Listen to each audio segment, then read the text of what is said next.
Absolutely. If you wouldn't mind getting out of that game, so I can invite you. Sorry about that. So, as we have mentioned at the beginning, the score is now going to be 2 for Complexity Academy and 4 for Starcraft2Strategy. That puts Starcraft2Strategy within 1 point of taking the win. This is a best of 9 series, so first to 5 wins. Starcraft2 Strategy has really come back. Kavika has been doing some good work for them.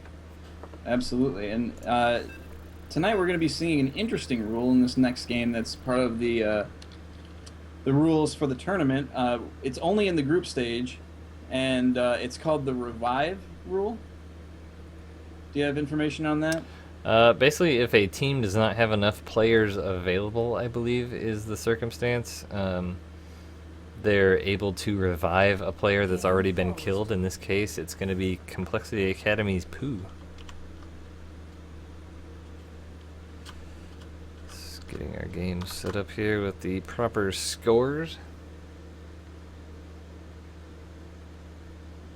So apparently it's if 4 people lose in a row, I guess, or 4 people down. If you've lost 4 games, then you can revive one of the people who have died.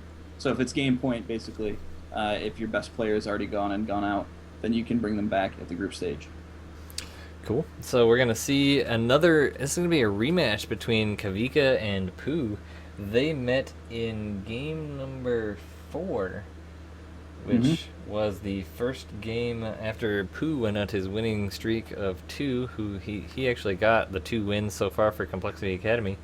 And Kavika was the first one to be able to put him down to go on a winning streak of his own. So this is going to be a grudge match. Thanks to Starcraft2Strategy for posting the quote on the rule for Revive in chat. Absolutely. So as we go into Game 7, once again, if you are just joining us, we want to, if you're peeling yourself away from WCS America to watch us, we appreciate your viewership, and we ask that you would say a big thanks to Das Keyboard for sponsoring this league. It's been really awesome for companies to recognize just the awesomeness that is a league like this. So do go out and tweet at DOS Keyboard and say that at WingnutSC and at Gallegation sent you, and just give a big thumbs up or a thanks and show them some appreciation. We're very grateful to them for supporting the league. Absolutely. That's how esports stays alive, is through corporate sponsorship. So let's give a big shout out and thanks to the sponsors when they step up to the plate. Absolutely. So with that, let's jump into Game 7 and see if Kavika can keep his streak going.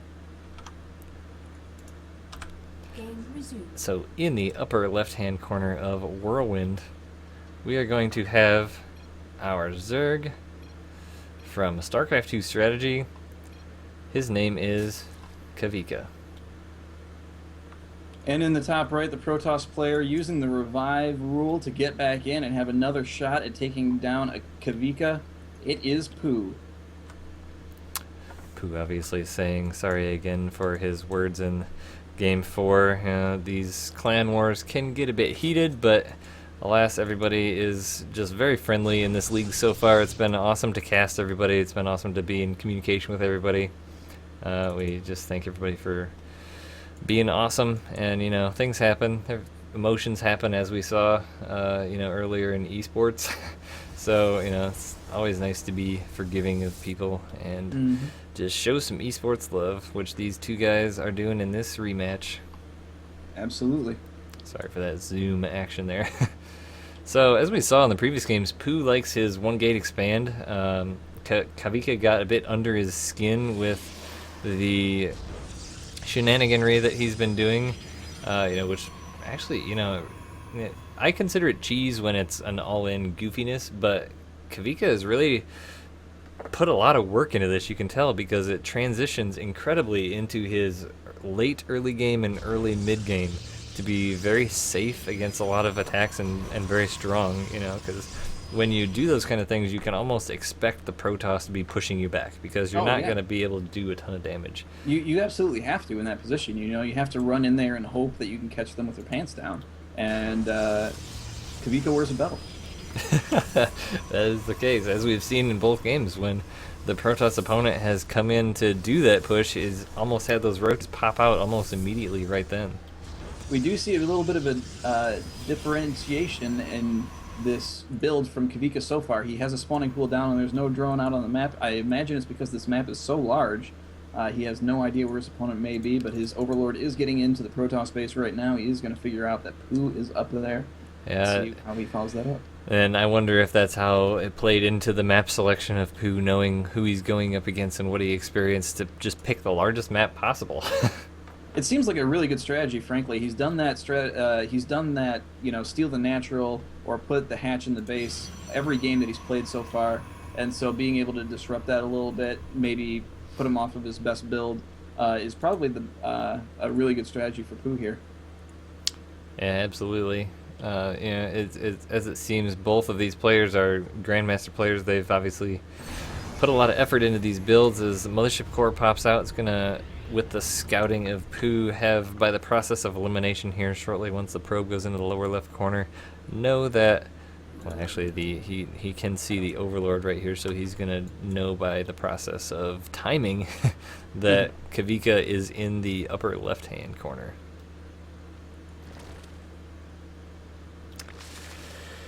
Clan Eat in chat says he's curious to see what the Zerg does this game, aren't we all? But looks like it's going to be a fast third.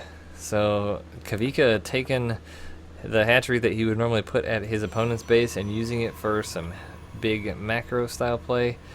Pooh, interested to see what he does too when he's not interfered with and gets his timings out here. He's got two Zealots and a Mothership Core coming into the natural of Kavika here. This is a great push right here because these two Zealots aren't going to kill Kavika, obviously, but as you see, it forced Kavika to produce 10 Zerglings. That would have been all drones had it not been for this little push right here. Kavika was able to micro away a queen that was very low on health, but sacrificing some drones, it looks like. So if we look at units lost, I mean, it's fairly even. 200 to 175, but like I said, that push is, I'm sure, a calculated push for Pooh to right at the key time of this third base about to pop, when Kavika would be wanting to make drones to force him to make units instead of drones. But now these Zerglings that he made are going to have to come poke around. They're not going to be able to get anywhere, but they're going to be on the map now. So the income and economy... he pulls a sentry back at the wrong time. Those Zerglings are going to be able to get some damage in on that sentry, but a good force field does go down, keeping them out. And now Tickle Cannons are dealing some damage. Nice micro. If he does have to put down another force field, it's obviously going to delay any hallucinated unit scouting. It looks like he's going to be about 15 seconds or so away from being able to do that. Third base is now up. Drones coming to it. The injured queen hobbling her poor self over there. Mothership Core is coming in to scout to try and see what she can see. It is an interesting timing. At around 7 minutes, if you've got this Overlord hanging around outside the Protoss's base, that's the key time when you want to just say heck with it and sack that Overlord in, because that's when the timing is going to happen on a Forge Fast Expand to see the tech transition. Right now, not seeing Pooh doing a whole lot. He's got his Warp Gate finished, he's got gateways up, but he hasn't really moved into a next tech path. But if he was doing a 2-base 7 or 8 gate all in, you would be seeing all the gateways going down, you would be seeing the Stargates coming down, so it's a great time to be going through with that Overlord. 6 sentries, a Zealot, and the Mothership Core are moving across the map. There is a proxy pylon up, supplying with some Zealots, and they're moving into that third. The damaged queen is there running for her life, but she's going to die. Save the queen! Yep. Does get the... oh, wow, she got back. But that Spine Crawler is going to go down. Those drones are moving up to engage the Zealots, but that's not going to go well for them. Although the great positioning by those queens in the back. That weak queen does fall. Roach is coming in to resupply here. They're targeting those Zealots. More Zealots come in to resupply as well. And force fields all over the place. Just zoning those Roaches, not really allowing them to get much positioning, and they warp out of there. Nice bit of damage from Pooh there, coming in to put a bit of a hurting on Kavika, also forcing him again to make more units. Pooh definitely has his stride much better in this game than previous games, because he's able to get these pushes in.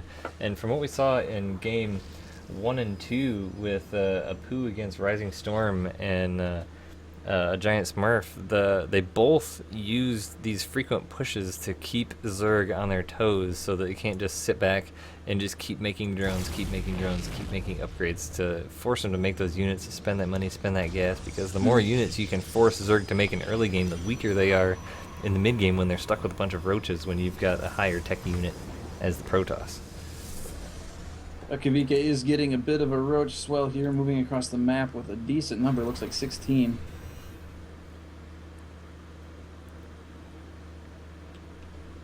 One wounded roach is running the outskirts of the map, looking for any proxy pylons, trying to shut that down so he doesn't get dropped on again by some zealot run-bys.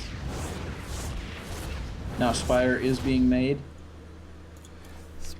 Spire just coming down. Looks like it's going to be roaches and Spire. Sorry if there's a little bit of lag. A couple people have mentioned that in the past. Maybe try refreshing your Twitch stream. That has helped in the past. Did see a few dropped frames there, but it looks like it's stopped now. So if there was a little bit of lag, it could have been due to that. Phoenix, an actual real Phoenix coming through and doing a little bit of poking damage, a little bit of scouting. Not sure if he saw that Spire or not. Just doing a check, he did not. So he's going to be unaware of the Spire tech coming down, but Kavika, knowing that Phoenix are on the field, may push him away from making mutas a little bit, but he's probably yet to see how heavily Pooh is going to commit to that. Pooh putting down his third base, Pooh looking just phenomenal as compared to his previous game. A little bit of supply block action going on as this Void Ray is prevented from coming out. Doing a nice Stargate and Colossus type of transition. Ground attack Scout Roach upgrades. Going into the right third base that's currently in production, doing a little bit of damage, but he does know it's there now. Overseer and a Changeling coming in as well. Looks like he's gonna scout out just about everything. Is he gonna see the robotics facility in the back? He does, so he's gonna know all of the tech that's coming down. He saw the Stargates, he saw the Phoenix, he saw the Colossus. And we see 8 Corruptors in production now. A good play by Kawikara, as that's going to counter just about every unit that Pooh is coming out with. Also doing the attack upgrades for those Corruptors. Phoenix can't really do much against them because Corruptors have armor. So Phoenix don't really do a ton of damage, and obviously can rake down those Colossus. More roaches coming in. Bunch of Zerglings just finished. Range attack level 2 coming in as well. It's like a Phoenix was coming in to do a little bit more poking there. Fourth base going up for Kavika. He's going to be continuing his expansions, trying to stay ahead of Pooh. Pooh's expansion. Seemingly doing a good job. You know, Pooh hasn't really been able to get a whole lot of damage going here. Not a lot of run-bys. That Phoenix really hasn't been able to get much done. So he's playing a lot more defensively this game, and now we're seeing a giant force from Kavika coming in. And Pooh is moving his army back a little bit, but those Colossus are going to fall very rapidly to those Corruptors.